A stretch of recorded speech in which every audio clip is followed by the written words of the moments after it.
Hi மக்களே, welcome to swap street. இன்றைக்கி நாம் ஒரு குட்டி vlog ஒன்று பார்க்க போகிறோம். இனிமேட்டு குட்டி குட்டி vlogs வந்து ட்ரை பண்ணலான்னு இருக்கேன். 2024 நம்ம இனிமேட்டு குட்டி குட்டி vlogs பார்க்கலாம். நம்ம சும்மா அப்படியே லைஃப் ட்ராவலில் என்னென்ன நடக்குதோ அது உங்கள்கிட்ட ஷேர் பண்ணுறேன். இந்த மாதிரியான இன்ட்ரெஸ்டிங் வீடியோ உங்களுக்கு பிடிச்சிருந்துச்சுன்னா கீழே கமெண்ட் பாக்ஸில் சொல்லுங்கள், நம்ம கண்டினியூ பண்ணலாம். அண்ட் ஆல்மோஸ்ட் வந்து பார்த்திங்கன்னா நம்ம 2024 கிட்ட வந்தாச்சு. இன்னும் ஒரு ஒரு ஒரு நாள் ஃபுல்லாக இருக்குதுன்னு வச்சுக்கோங்களேன், நம்ம வரப்போகிறோம். அண்ட் 2023 வந்து நல்லபடியாக முடிஞ்சிருச்சு.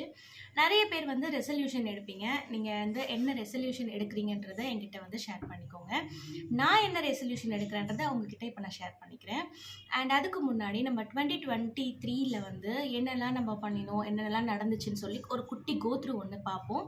நான் அவங்கக்கிட்ட பேசும்போதே அப்படியே நீங்களும் வந்து கோத்ரூ பண்ணி பாருங்களேன். நம்ம லைஃப்பில் என்னெல்லாம் நடந்துச்சு, நமக்கு என்னெல்லாம் நடந்தது, நம்ம எப்படிலாம் நடந்துக்கிட்டோம் அப்படின்றத ஒரு குட்டி கோத்ரூ பண்ணுங்கள். நிறைய விஷயங்கள் ஓடும். ஃப்ரம் ஜனவரி டு டிசம்பர் நம்ம எடுத்துக்கிட்டோம்னா நமக்கு இன்றைக்கி இந்த நேரம் பத்தவே பத்தாது. நமக்கு என்ன நடந்தது, நம்ம என்ன பண்ணோம், நமக்கு சுற்றி என்ன இருந்துச்சு அப்படின்றது, நல்லது சரி கெட்டதும் சரி, நமக்கு என்னன்றதை நம்ம வந்து சொல்லவே முடியாது. ஒரு நிமிஷம் எடுத்துக்கோங்களேன், நீங்கள் யோசிச்சுட்டு வாங்க நமக்கு என்னெல்லாம் நடந்துச்சுன்னு சொல்லி. நமக்கு யோசிக்கும் போதே பார்த்திங்கன்னா நிறைய சந்தோஷமான விஷயங்கள் ஞாபகமே இருக்காது. நிறைய வந்து கெட்ட விஷயங்கள் தான் ஞாபகம் இருக்கும். கெட்ட விஷயங்கள்னு சொல்ல முடியாது, மனசுக்கு கொஞ்சம் சங்கடமாக இருக்கிற விஷயங்கள் வந்து ஞாபகம் இருக்கும். ஸோ இந்த மாதிரி மனசுக்கு சங்கடம் தரக்கூடிய விஷயங்கள் ஏன் நமக்கு வந்து ஞாபகத்தில் நம்மக்கிட்ட இருக்குது, சந்தோஷமான விஷயங்கள் ஏன் நம்மக்கிட்ட வந்து ஞாபகத்துக்குள்ள இல்லைன்றதை ஃபஸ்ட்டு திங்க் பண்ணுவோம். மனசுக்கு சங்கடம் தரக்கூடிய விஷயங்கள் ஏன் நம்மக்கிட்ட வந்து அப்படியே நின்று போச்சுன்னா, அது கொடுக்குறவங்க யாராக இருப்பாங்கன்னா நமக்கு பிடிச்சவங்களாக தான் இருப்பாங்க. நமக்கு பிடிச்சவங்க எப்போவுமே பார்த்திங்கன்னா அது வந்து சங்கடம் கொடுக்கும்போது அதை நம்மளால் மறக்கவே முடியாது. ஸோ அதை நம்ம மனசில் நம்ம அப்படி நின்றுடும். இப்போ நம்ம வெளியே எங்கேனா போகிறோம், ஏதாவது ஒரு நடந்துருச்சு, மனசுக்கு சங்கடமாக ஏதோ ஒன்று நடந்துச்சுன்னா நம்ம அதை உடனே மறந்துடுவோம்.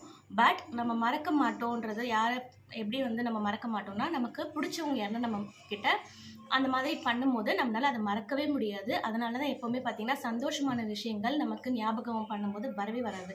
நீங்கள் என்ன யோசிச்சு பாருங்களேன், நமக்கு கெட்டது எது நடக்குதோ அதுதான் உங்களுக்கு மைண்டை விட்டு போகவே போகாது. அதுலேயும் நமக்கு பிடிச்சவங்க, நமக்கு தெரிஞ்சவங்க, நம்ம ரொம்ப நம்புகிறவங்க, இதெல்லாம் வந்து யார் வந்து நம்ம பண்ணுறாங்களோ அதை இன்னும் சுத்தமாக நம்ம மறக்கவே மாட்டோம். அந்த மாதிரி 2023 உங்களுக்கு என்னெல்லாம் நடந்துச்சுன்னு ஒரு வாட்டி கோத்ரூ பண்ணுங்கள். ஏன்னா கோத்ரூ பண்ணுங்க மீன்ஸ் ஞாபகப்படுத்தி பாருங்கள். அப்போ தான் வந்து 2024 நம்ம அதெல்லாம் பண்ணக்கூடாது, நமக்கு ஏன் அது நடந்துச்சு, அது எதனால் நடக்கப்பட்டது, அண்ட் இனிமேட்டு அது நடக்காமல் இருக்கிறதுக்கு நம்ம என்ன பண்ணணும், எந்த இடத்துல நம்ம முட்டாளாக இருந்திருக்கோன்றதை வந்து நீங்கள் யோசிங்க. ரொம்ப டீப்பாக எல்லாத்திலும் நம்ம இப்போ வந்து உள்ளே போய் பேச வேண்டாம். ஜஸ்ட் ஒரு 2023 ரீகேப் மாதிரி நம்ம வந்து அப்படியே யோசிச்சுட்டு 2024 நமக்கு அதெல்லாம் என்ன நடக்கக்கூடாது, நம்ம இதெல்லாம் என்னெல்லாம் மாற்றலாம், எங்கே பிரச்சனை இருக்குது, யார் மேலே பிரச்சனை இல்லை வந்து எதனால் பிரச்சனைன்றதெல்லாம் யோசிப்போம். நமக்கு வந்து நல்லது பண்ணுறவங்களுக்கு நம்ம நல்லது பண்ணுவோம், நமக்கு கெட்டது பண்ணுறவங்களுக்கு நம்ம நல்லதே பண்ணுவோம். தேங்க்ஸ் ஃபார் வாட்சிங். பை.